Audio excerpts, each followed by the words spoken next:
Enumeração é um padrão para a gente definir valores finitos. Então, hoje, até então, a gente só usava string, inteiro, mas tem muitas coisas que são ruins para definir com string e inteiro. Algumas dá até para fazer uma acochambrada. Por exemplo, o dia da semana é de que tipo? Por exemplo, se você quer saber se é fim de semana, function é fim de semana. O dia é do tipo inteiro ou string? String? Se for do dia do tipo string, ele vai estar escrito com acento ou sem acento? Boolean. Ih, tá ruim, né? Então, será que é melhor botar um inteiro? Se for um number, é um número. Se for um número, tá, talvez com o número fique melhor, né? 6 e 7, será que 7 é domingo? Domingo é 7 ou domingo é um? Ah, o Copilot sugeriu 7. O Copilot não é tão burro assim. Então, o que é o nosso problema? Eu tenho um tipo, que é o tipo, sei lá, dia da semana, onde a quantidade de valores é finito. Segunda, terça, quarta, quinta, sexta, sábado e domingo. Só que tipos com valores finitos acontecem o tempo todo. Quais são os tipos de turnos que existem? Turnos. Manhã, tarde e vespertino? Manhã, tarde. Tem madrugada? É, mas tudo bem, mas tem manhã, tarde, noite e madrugada. Não tem, por que não tem madrugada? E se o cara é vigia? Qual é o turno que tu trabalha? Não existe. Mas.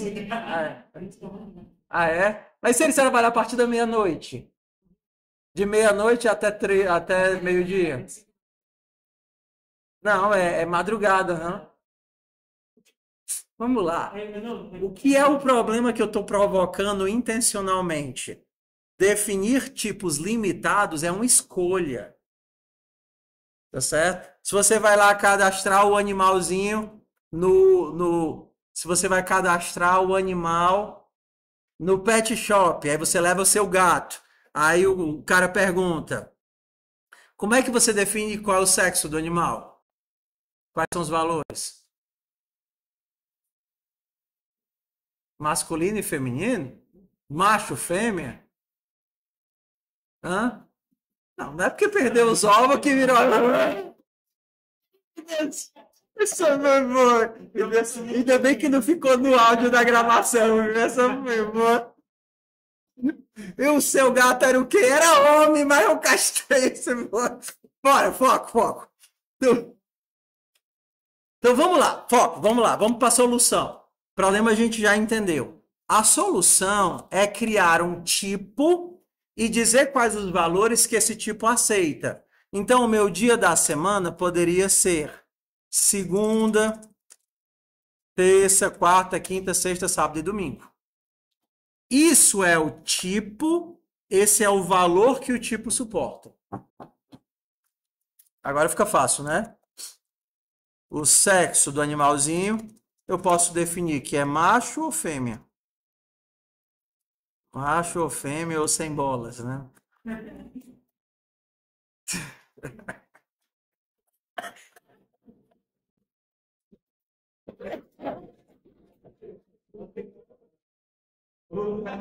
Ah, ah, turno, turno.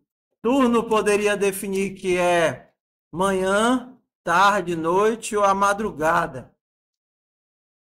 O que é o importante aqui? Independente das escolhas que você fez escolhas. E os valores que essas escolhas fornecem são limitados, bem definidos. Quando agora você quer perguntar se é fim de semana, o teu dia é do tipo dia da semana. E o teu teste é fácil.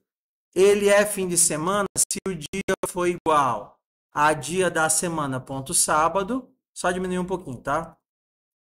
Dia da semana ponto sábado ou dia da semana ponto domingo.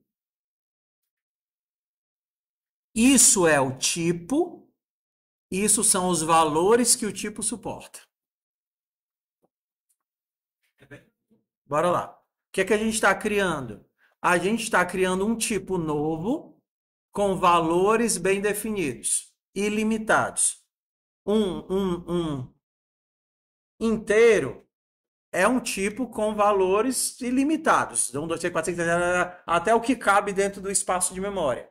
Só que aqui não. Sexo, ou é macho ou é fêmea. Turno, ou é manhã, ou é tarde, ou é noite, ou é madrugada. Internamente, ele trata esses elementos como números. Tá? Poderia também tratar como texto, mas vamos deixar aqui como números. Mais ou menos. É tipo como se fossem constantes. No fundo, o que ele está fazendo é isso, ó. Const DDS segunda é igual a zero. O que ele está criando são constantes. E aí, quando você passa, ele transforma essas coisas aqui em números e passa as constantes associadas a esses números. Só que, quando a gente organiza assim, a gente cria um espaço onde os dados fazem sentido da organização. Segunda não é uma variável solta, uma constante solta. É um dia da semana. Terça é um dia da semana. E os códigos que a gente faz, eles ganham como vantagem legibilidade, porque eu sei que isso daqui é uma variável desse tipo, dia da semana, e validação. Porque eu não preciso verificar como no inteiro se o cara digitou acima de 7. E era um inteiro. Será que ele digitou um número maior do que 7? Será que ele digitou menor do que 7? Será que não tem como acontecer o caso de dia da semana não identificado? Por quê? Porque os valores são bem definidos. O cara tem que ter passado um dos valores válidos. Ok? Como um booleano. Um booleano é como uma enumeração. Quais são os valores que o booleano suporta? Verdadeiro e falso. 0 e 1, verdadeiro e falso, ou nulo. Tudo bem? Então, é isso. Quando a gente precisa adicionar mais complexidade nessa montagem, porque nós queremos que esses elementos não sejam apenas números, mas se comportem como objetos, aí a gente pode usar um padrãozinho legal, que vai envolver aprender uma técnica nova, que é a ideia dos atributos estáticos.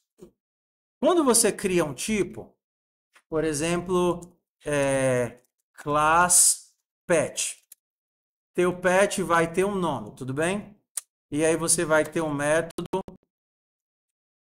toString. Bora lá. Vamos aqui comigo para a gente entender o que é uma coisa estática. Quando eu crio aqui um animal, um pet, eu posso dar um console.log de pet.toString. E até aí tudo sentido. Concorda? Será que eu poderia dar um console.log de pet com P maiúsculo .toString? Isso que eu escrevi agora faz sentido? Não.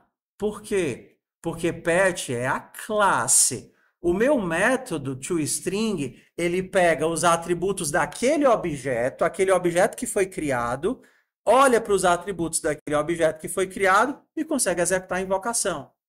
Se a gente pudesse dizer assim, isso daqui não é um método, entenda o que eu vou dizer. Ele não é da classe, ele é do objeto, né, da instância. Eu preciso criar ele para poder utilizá-lo. Se eu dou aqui um getNome também é do objeto. Eu não consigo manipulá-lo sem um objeto. Quando eu crio algo que é estático, é como se eu estivesse criando uma variável global, ou seja, não vão ter várias delas, só que essa variável global eu estou colocando dentro da classe para facilitar a organização.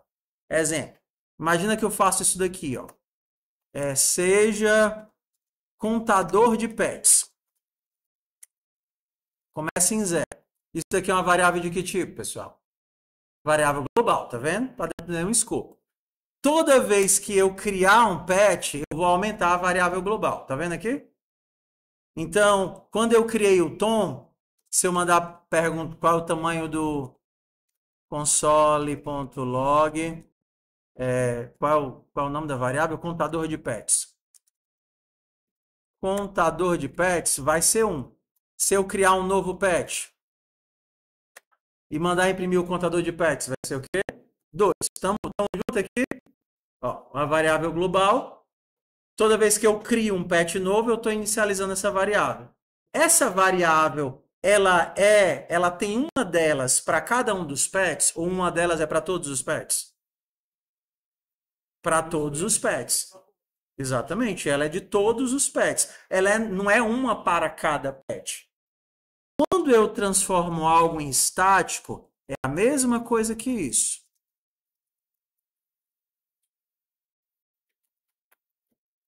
Só que a diferença é que ela sai do escopo de todos para estar no escopo, ou seja, na visão da classe. Então, a minha classe pet tem uma variável estática chamada contador de pets. Toda vez que um novo pet é criado, a variável é incrementada como uma variável global. Então, se eu quiser saber, ela é adicionada porque adiciona mais um. O que é a diferença aqui é que ela parece um atributo, só que ela não é um atributo do objeto, ela é um atributo da classe. A classe tem um contador de pets, não os objetos. Foi ou não foi? Tá? Então, vamos lá. Quando a gente... Hã? Não. Ela é global, a não ser que você coloque ela como privada, né? Tudo bem? Qual é a vantagem? Eu consigo criar, entenda, variáveis globais, mas de escopo reduzido. Ao invés de colocar ela solta no meio do nada, ela só se relaciona com a classe pet, porque ela só é relevante para a classe pet. Ela só é importante para a classe pet. Qual vai ser o macete que a gente vai utilizar? Eu tenho uma classe. A minha classe, vou criar aqui uma classe moeda. A minha moeda vai ter um valor que é um número. A minha moeda vai ter um nome, que é o identificador, um label. Eu tenho que parar de misturar português e inglês. Ah! Ah! Ela tem um valor, ela tem um número, ela pode ter um volume. Tem moedas maiores e moedinhas menores. Beleza? E aqui, vida que segue, classe normal. Vou fazer aqui um construtor. Aqui, jeitinho antigo. Aí eu poderia ter aqui um toString. ToString retornava aqui os elementos. This.label mais this.value. Só que se eu deixo o negócio dessa forma, como ele é uma classe normal, eu posso criar moedas que não fazem sentido. Ó, aqui ele criou uma moeda de 25 centavos. Será que eu consigo criar... Olha que legal, nem sabia que tinha isso aqui. Vou criar aqui a minha moeda de 25 centavos. Uma moeda de 25 é igual a moeda de 25 que eu vou chamar de 25 centavos. E o volume dela, vou dizer que ela é pequenininha assim, ela vai em gramas, vai dizer 20 gramas, sei lá, 20 milímetros. Não sei, é só um tipo de dado para representar moedas, diferenciar moedas maiores de menores. É só uma abstração. Por exemplo, moeda de 50 centavos é pequenininha, moeda de R$1 é grandona. É só uma abstração para dizer tem uma moeda grande e uma moeda pequena. Só isso, tá? Só que dessa forma como eu estou fazendo, eu consigo criar moedas que não existem na realidade. Posso criar uma moeda de 14 centavos? Posso, mas existe? Não. Então, agora que entra o padrão. Eu vou usar tudo que eu aprendi com orientação a objeto para criar um punhado de moedas e impedir que outras moedas sejam criadas. Qual vai ser a ideia? Número 1. Quero impedir que moedas sejam criadas. Então, o meu construtor vai virar privado. Se o meu construtor for privado, eu não consigo criar uma moeda, porque na hora que eu tento dar um new, o que é que ele vai dizer? Você não pode dar um new, porque o construtor é privado. Para criar a moeda, para usar uma coisa privada, eu só posso utilizar dentro da classe. Concordo? Então, o que é que eu vou fazer? Vamos criar as moedinhas dentro da classe. Vou criar uma aqui estática, moeda de 5 centavos. Vai ser uma moeda de 5 centavos. Vai ser aí, ter lá uns 15 milímetros de largura. A moeda de 10 centavos é maior do que a de 5? Sim. Então, eu vou dizer que o... É o mesmo tamanho? 10. É menor? 14. Tudo bem. A moeda de 25 centavos é a maior de todas, não? Tá. A moeda de 50 centavos. E a menor, e a moeda de R$ 1? É a maior de todas. Vou colocar aqui 20. Vamos entender o que foi que eu acabei de construir. Eu criei vários objetos, como se fossem objetos globais, tá bom? Só que esses objetos estão dentro do escopo da moeda. Eles são objetos normais, eu posso ter método get, o método que eu quiser, toString, só que eu acabei de impedir que outras moedas sejam criadas. Então, se eu quiser fazer aqui o meu troco pode ser assim, ó. Meu troco foi R$ 1,55. Olha aqui o meu troco como é. Eu tenho um objeto do tipo moeda de 5 centavos, um objeto do tipo moeda de R$ 1 e um objeto do tipo moeda de 50 centavos. Por que eu não estou dando new aqui? Eu estou criando esses objetos. Esses objetos já existem. Eles foram criados onde? Aqui em cima. Ok? E aí eu consigo manipular objetos sem precisar criá-los infinitas vezes com infinitos valores. Por quê? Porque nesse caso, eles não precisam e nem podem. Existe uma quantidade limitada de moedas com configurações bem específicas. Ok? Então, qual é a ideia aqui? Utilizando algumas ferramentas como estático e privado, a gente criou uma classe que se comporta como uma enumeração. Valores bem estabelecidos, finitos e organizados. Mas assim, a ideia é que eu tenho um padrão. Se eu precisar, em qualquer lugar, de criar uma classe que se comporte como uma enumeração, o padrão é esse. Eu não preciso inventar, não preciso criar moda. Existe um padrão para fazer esse tipo de montagem. Ok? Então, quando a gente fala de padrões de projeto, seriam as classes e relacionamento entre elas para resolver problemas específicos já de uma forma comum. Então, quando você bater o olho em algum código e vê um trambolho desse, entendi. Eu estou com a enumeração aqui. Uma quantidade limitada de valores finitos de um determinado tipo. E para isso funcionar, o construtor tem que ser privado. Sim. Na verdade, quanto mais você conhece, melhores as suas ferramentas para resolver um problema. É interessante que às vezes a pessoa está começando a programar e ela consegue fazer o código. Mas aí quando você vê, é aquele monstruoso de 2 milhões de linhas, 500 milhões de if else, um legal. Eu não sei se vocês já ouviram falar de um jogo. Meu pai, como é? É de um coraçãozinho que você fica andando assim. Hã? Undertale. Ele é feito no mais puro suco da gambiarra. Você sabe? Zilhões de ifs e elses e laços. Tudo bem, resolveu. Ali é muito mais o enredo do que em si a lógica, que a lógica é bem simplificada. Ok? Mas assim, resolveu o problema. Beleza, meu povo? Então, nós finalizamos 80% da disciplina, falta só o conteúdo de polimorfismo, herança e interface que fica para semana que vem. Já fiz a chamada? Não é interface gráfica, é polimorfismo. Vamos nós.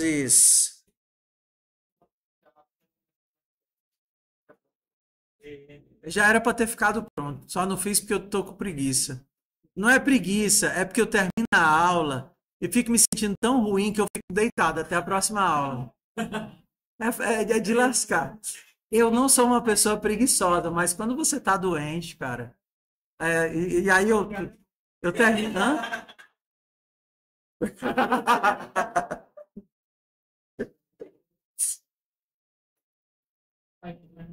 É? Bora lá.